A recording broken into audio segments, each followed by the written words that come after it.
오늘은 종교개혁 기념주일입니다. 여러분, 종교개혁은 어느 한 사람이 어느 한 시점에 시작한 일이 아닙니다.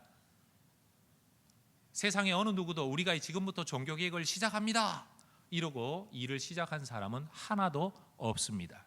시간이 흐르고 흘러서 후대의 사람들이 그때를 돌아보다 보니까 이 사건이 기점이 되어 이런 큰 운동이 일어났구나 라고 말을 하는 것일 뿐입니다.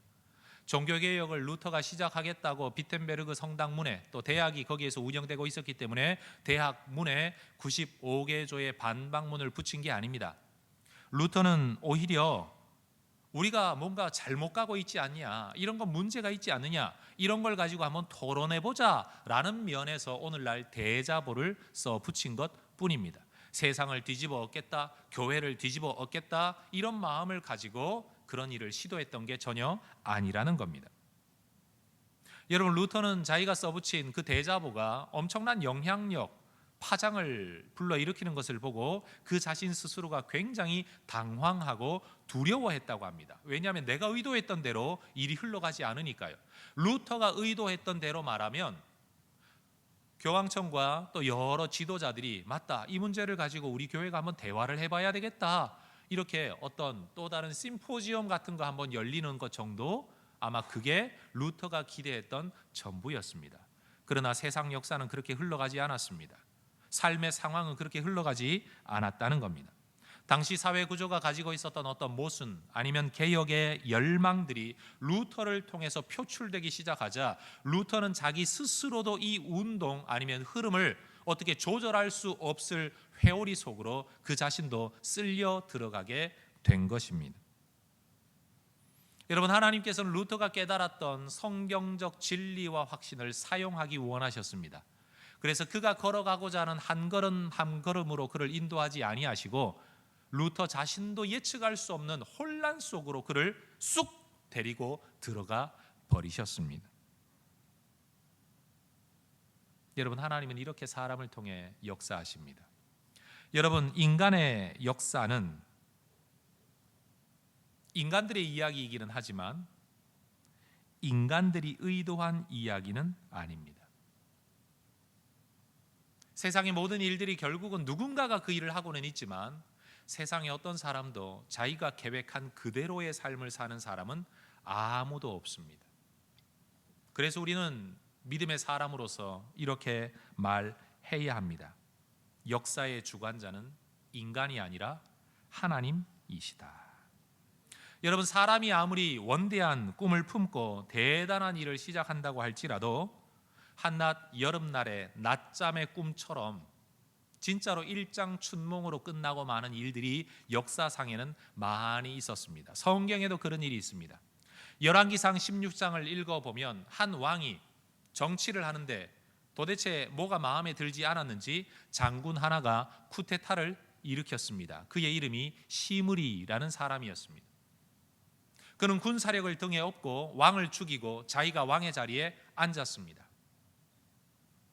이 왕이 마음에 들지 않았기 때문에 자기가 왕이 되면 사람들이, 백성들이 자기를 지지할 거라고 생각을 했는데 희한하게도 민심은 시므리라는 사람에게로 모아지지 않았습니다. 오히려 또 다른 한 장수였던 오므라이스가 아닙니다.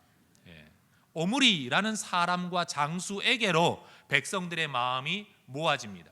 점점 백성들의 마음이 그에게로 모아지고 자기 자리가 위험하다고 느낀 시므리 왕은 왕이 된 지 7일 만에, 며칠 만에요? 7일 만에 왕궁에 틀어박혀서 불을 질러 왕궁과 함께 불타 자살하고 말았습니다. 아무리 원대한 꿈을 가지고 아무리 좋은 지위를 가지고 뭔가 세상을 바로잡아 보겠노라고 노력하고 시도해도 하나님께서 그를 통해서 일하시겠다고 결심하지 아니하시면, 말 그대로 주께서 우리의 걸음을 인도하지 아니하시면 인간의 시도는 한낱 꿈으로 지나고 맙니다. 우리 대한민국의 역사에도 그러한 일이 있지 않습니까? 사람에 대한 평가는 접어두고서라도 정말로 이 나라를 지키기 위하여 대원군은 쇄국 정책을 썼습니다. 나라를 위해서였습니다. 그러나 또 다른 사람들, 그들도 나라를 위해서 이 나라가 개방되어져 서구의 문물을 받아들여 국력이 강화되어져야 된다라고 믿는 사람들이 있었습니다. 그 중에 대표적인 인물이 김옥균이라는 사람이죠. 그는 미국을 다 돌아보고 난 다음에 미국의 우편 제도를 이 나라 땅에 정착시키기 위해서 우정국이라는 것을 개설해 우편 제도를 관할하게 합니다. 업무는 시작되어졌지만 1884년 10월에 개소식을 열고 어떤 이 오픈 세리모니를 할 때에 그는 이때를 기점으로 삼아 갑신정변이라는 것을 일으켜 나라의 정권을 잡습니다. 그러나 여러분, 우리는 잘 알죠? 김옥균을 비롯한 개화파의 이 갑신정변은 3일 천하로 끝납니다. 정권을 잡은 지 사흘 만에 진압당하고 말았다는 사실입니다. 여러분, 그가 예수를 믿느냐 믿지 않느냐, 하나님을 믿는 사람이냐 믿지 않는 사람이냐보다도 훨씬 더 중요한 건 그 사람이 하려고 하는 일을 하나님이 사용하시느냐 하시지 않느냐입니다. 그래서 여러분, 인간의 역사는 인간들의 이야기이기는 하지만 인간들이 의도한 이야기가 아니고 하나님께서 의도하시는 것입니다. 따라해 봅시다. 하나님은 만물의 주권자이시고 역사의 주관자이십니다. 여러분, 이 고백을 여러분들도 하실 수 있으시겠습니까? 내가 내 인생을 살지만 내가 원하는 대로 사라지지 않습니다. 내가 내 자식을 키우지만 내가 원하는 대로 자식들이 길러지지 않습니다. 목회자도 목회를 내가 하는 것 같은데 내 뜻대로 교회가 그렇게 움직여지지 않습니다. 심지어는 내 마음도 우리가 다스리지를 못합니다. 내 생각이에요. 내 마음이에요. 내 몸이에요. 그런데 내 뜻대로 움직여지지를 않아요. 그래서 우리 믿음의 사람들은 언제나 하나님 앞에 이런 고백을 해야 되는 겁니다. 주님, 사람이 자기 길을 걷지만 걸음을 걷는 것이 자기에게 있지를 않습니다. 분명 내가 걷습니다만 그 걸음이 내게 달려있지를 않습니다. 내 인생 내가 살지만 내 삶이 내게 달려있지 않습니다. 바로 이 고백 말입니다. 여러분, 이 땅에 아이를 낳지 못하고 대를 잇지 못해서 눈물 흘렸던 여인들이 어디 한둘이겠습니까? 그것이 어디 한국에만 있고 외국에만 있고 이스라엘에만 있고 그랬겠습니까? 얼마나 많은 사람들이 그런 눈물을 흘렸겠습니까? 그런 사람들은 기억하지도 않고 역사가 기록하지도 않습니다. 더군다나 만약 그런 여인들 중에 누군가가 기도하고 아이를 낳았다고 해서 굳이 역사가 그것을 기록할 이유는 전혀 없습니다. 그런데 놀라운 사실은 한나라는 한 여인은 대를 잇지 못하여 후처에게 늘 모멸감을 당하여 눈물로 기도하는 여인, 그저 한 평범한 인간이었어요. 역사상의 중요한 직책을 가지고 있지도 않았습니다. 무슨 왕의 부인도 아니었습니다. 한 시골 동네의 평범한 여인일 뿐이었습니다. 그런데 하나님은 그의 안타까움을 기록하고 그의 기도를 기록하고 그리고 그가 하나님 앞에 드렸던 고백을 성경에 기록하고 있습니다. 왜냐하면 그 고백이 하나님의 뜻을 드러내고 있기 때문입니다. 모세의 후계자가 아닙니다. 아론의 후손도 아닙니다. 선지자도 아닙니다. 위대한 사람도 아닙니다. 세상이 주목하는 사람도 아닙니다. 그러나 이름 없는 한 여인의 고백이 성경에 기록되어져 하나님의 뜻을 우리에게 알려주고 있습니다. 따라합시다. 나도 선지자적 삶을 살 수 있습니다. 선지자가 안 될 수는 있지만 선지자적 삶을 살 수는 있습니다. 설교자가 안 될 수는 있지만 설교자 같은 삶을 살 수는 있습니다. 내가 성경을 다시 기록할 수는 없지만 성경 말씀의 진리를 드러내는 삶을 살아갈 수는 있다는 겁니다. 여러분, 한나가 도대체 어떤 고백을 했길래 성경이 그 여인의 삶을, 그 여인의 고백을 기록하고 있을까요? 성경을 한번 같이 읽어보기를 원합니다. 사무엘상 2장 1절에서 10절의 말씀을 한번 교독해 보기를 원합니다. 제가 먼저 1절을 읽습니다.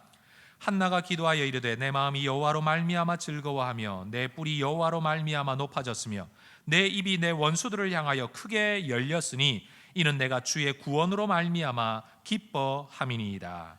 여호와 같은 거룩하신 이가 없으시니 이는 주밖에 다른 이가 없고 우리 하나님 같은 반석도 없으심이니이다. 심히 교만한 말을 다시 하지 말 것이며 오만한 말을 너희의 입에서 내지 말지어다. 여호와는 지식의 하나님이시라 행동을 달아 보시느니라.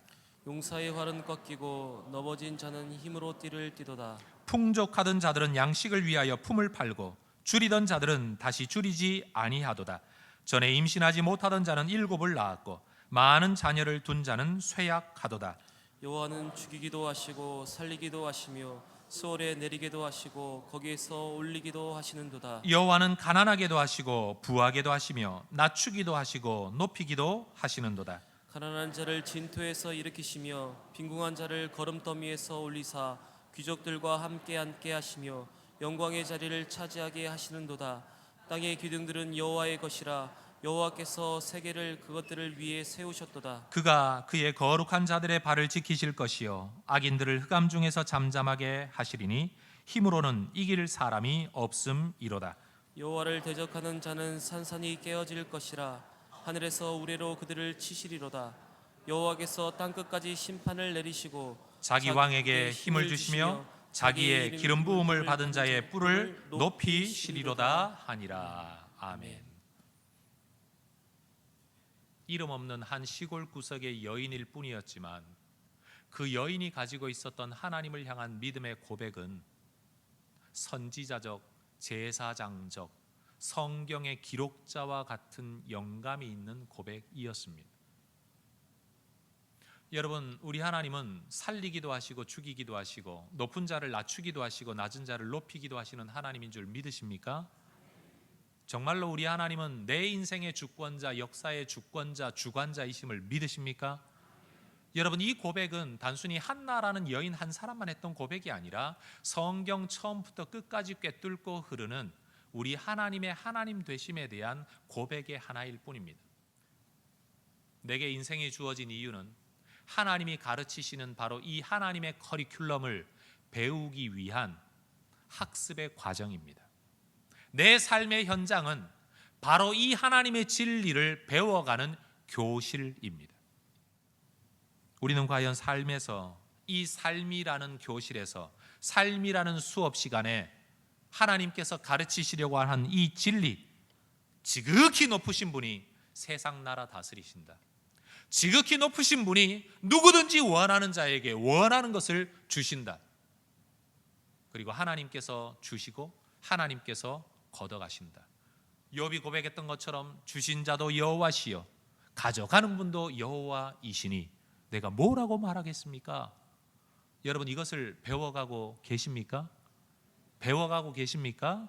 이 믿음이 여러분의 인생의 문제를 푸는 해결의 정답, 원리, 수학 공식과 같은 진리가 여러분 삶에서 그렇게 효력을 발휘하고 있습니까? 그렇게 되기를 주의 이름으로 축원합니다. 사람들은 하나님을 믿는 것과 믿지 않는 것이 뭐 그리 큰 변화가 있겠느냐라고 이야기합니다. 하나님 믿는다는 거야 겨우 주일날 예배당에 한번 가는 것 정도로 믿음의 전부라고 생각을 합니다. 그렇지 않습니다.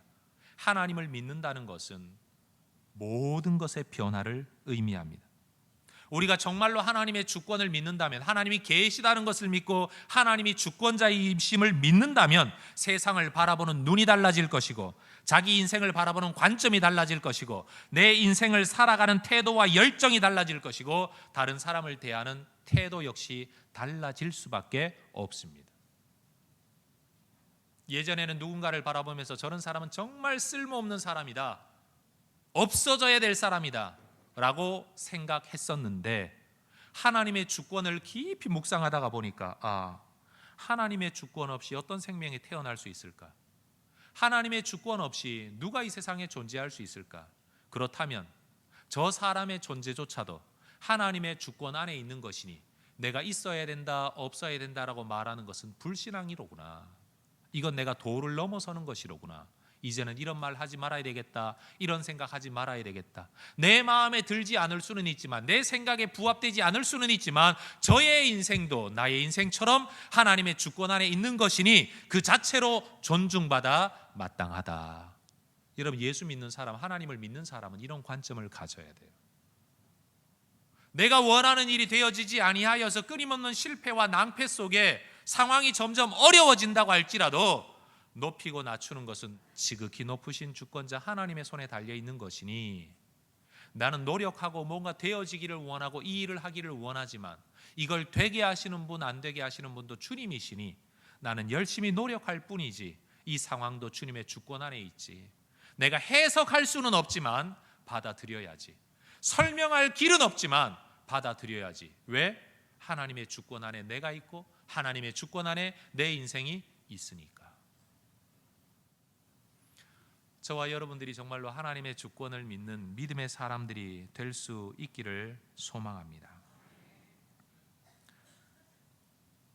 여러분, 사도 바울은 오늘 본문에서 또 다른 형태의 하나님의 주권 신앙을 고백하고 있습니다.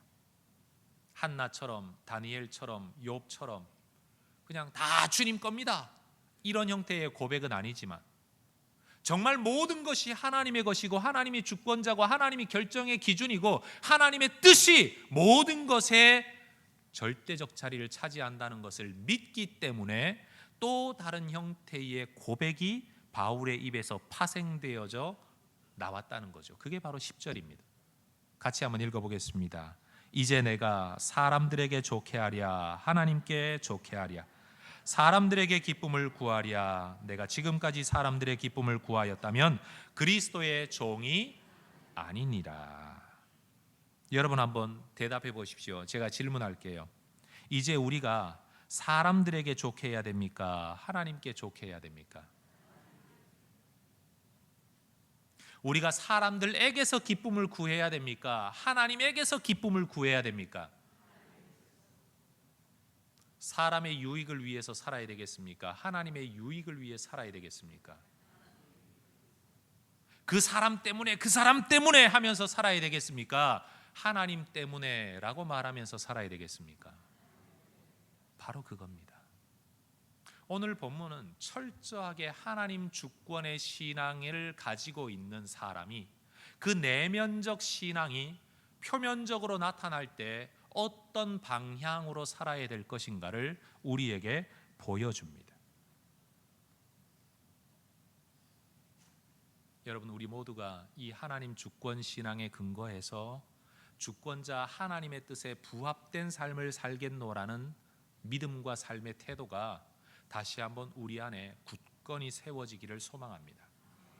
그런데 오늘 바울이 이런 표현을 쓰고 있는 이유는 사실 단순한 하나님 주권 신앙 때문만은 아닙니다.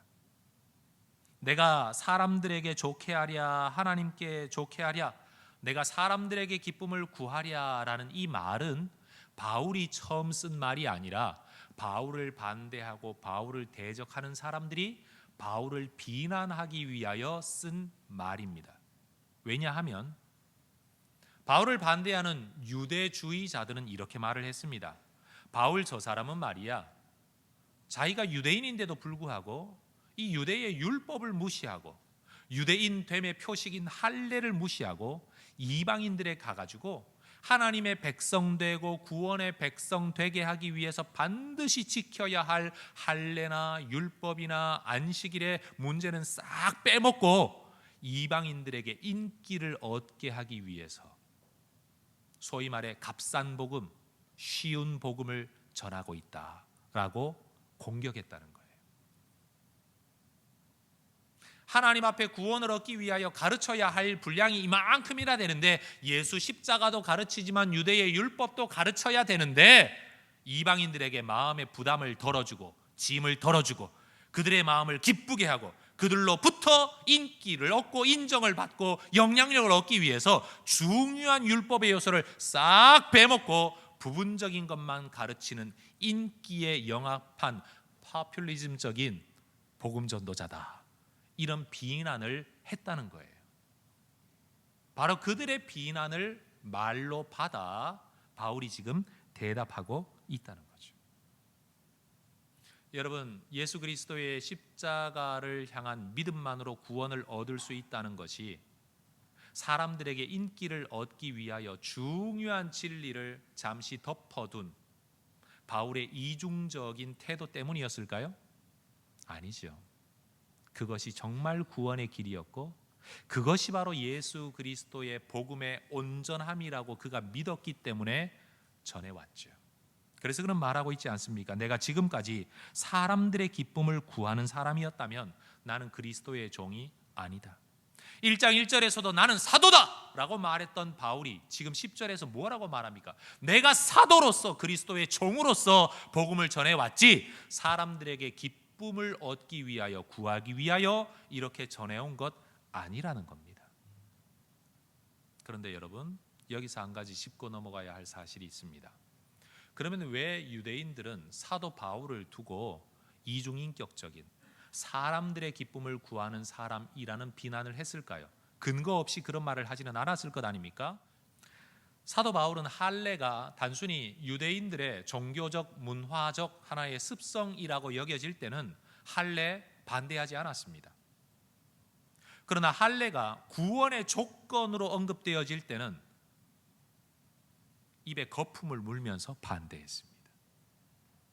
사도행전 16장에 이런 말씀이 있습니다. 1절부터 3절에 바울이 더베와 루스드라에도 이르매 거기 디모데라 하는 제자가 있으니 그 어머니는 믿는 유대 여자요 아버지는 헬라인이라. 디모데는 루스드라와 이고니온에 있는 형제들에게 칭찬받는 자이니 바울이 그를 데리고 떠나고자 할새 그 지역에 있는 유대인으로 말미암아 그를 데려다가 할례를 행하니 이는 그 사람들이 그의 아버지는 헬라인인 줄 다 알미러라. 여러분, 이고니온, 루스드라 이 지역은 갈라디아 지역입니다. 디모데는요 갈라디아 출신이에요. 갈라디아 지역에 있는 교회들로부터 인정받는 사람이었어요. 그래서 인정받는 평신도 디모데를 바울이 말씀의 동력자로, 요즘 말로 하면 목회자로 데리고 동력하기 위해서 데리고 떠나려고 하는데 그 지역에 있는 유대인들이 어머니는 유대인인데 아버지는 헬라인이라는 사실 때문에 뭔가 자꾸 문제를 거는 거예요. 구원의 문제가 아니라 사역하는 데 있어서 그 다음에 유대 교회 안에 교사가 되는 일에 있어서 그게 걸림돌이 되지 않겠냐라는 말 때문에 바울이 직접 디모데를 데려다가 할례를 시키는 겁니다. 유대인들을 대상으로도 말씀 사역의 지도자 권한을 가지려면 그가 할례를 받는 것이 유익하겠다고 생각했기 때문입니다. 뿐만 아닙니다. 사도행전 21장에 가보면 그는 예루살렘에 올라가서 유대인들의 정결 예식을 그대로 행합니다. 자기도 유대인이니까. 그런데 갈라디아서 2장 3절을 보면 그러나 나와 함께 있는 헬라인 디도까지도 억지로 할례를 받게 하지 아니하였다. 여기서 억지로라는 말은 누구의 억지냐 하면요, 바울이 영향력을 미쳐서 디도는 절대 할례 못 받게 했다는 겁니다. 아니, 디모데한테는 할례를 자기가 직접 시키도록 해놓고 왜 디도에게는 할례를 못 받게 하냐는 거죠. 사람들이 볼 땐 이해가 안 되는 거예요. 그런데 바울 내면에는 확신이 있었습니다.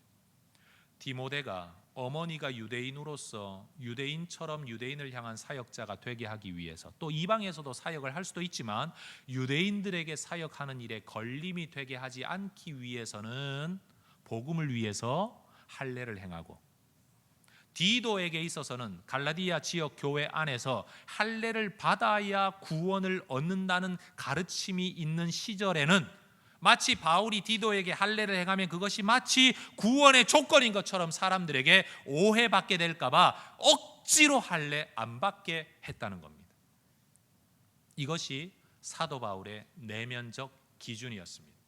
그리고 이것이 유대인들이 바깥에서 보기에는 바울이 이랬다 저랬다 하는 일관성 없는 모습으로 비난의 제목으로 여겨졌다는 겁니다. 여러분, 바울이 가지고 있었던 이러한 내면의 분명한 기준, 확고한 기준은 고린도전서 9장에 기록되어져 있습니다. 복음을 위하여 모든 것을 행한다는 것은요, 복음을 위하여 모든 것의 가치 판단의 기준을 삼았다는 겁니다. 복음을 위해 일했다는 게 아니라 복음을 위해 모든 상황 판단을 내렸다는 겁니다. 그래서 반복적으로 나타나는 표현이 얻고자, 구원하고자, 오로지 영혼을 얻게 하기 위하여 그는 모든 상황에서 판단을 내렸다는 거예요. 자기 자존심도 아니고 자기 경험도 아니고 자기의 주관도 아니고 이 상황에서 저 사람에게 복음을 전해서 저들의 영혼을 얻을 수만 있다면 오로지 그 목적 하에서 상황의 판단을 내렸다는 겁니다. 사도 바울은 그가 믿는 하나님의 주권 그리고 자기 삶과 사역을 우리 하나님이 주관하신다는 확고한 믿음 때문에 하나님을 기쁘시게 하고 복음이 드러나고 복음이 영혼을 구원하게 되는 일에 인생의 모든 가치 판단의 기준을 삼았습니다. 하나님 주권에서부터 복음, 영혼에 이어지는 점진적인 가치 판단의 기준의 명확성. 바울은 바로 이것을 가지고 살았다는 겁니다. 여러분, 우리는 어떤 기준으로 이 세상을 살아가고 있습니까? 우리는 누구의 종이며 무엇의 종입니까? 누구를 기쁘게 하기 위해서 살아가고 있고 무엇이 이루어지기를 위해서 살아가고 있습니까? 하고 싶지 않다는 마음이 내 마음을 완전히 사로잡고 있을 때 그래도 해야지라고 내 마음을 돌이키게 만드는 요인이 돈입니까? 사람입니까? 아니면 어떤 명예입니까? 아니면 하나님의 말씀입니까?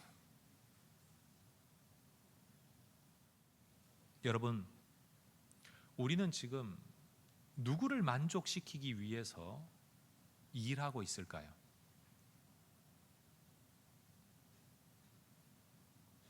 여러분이 하나님을 섬기고 교회를 섬기고 있는 지금 그 모습은 누구의 인정을 받기 위함입니까?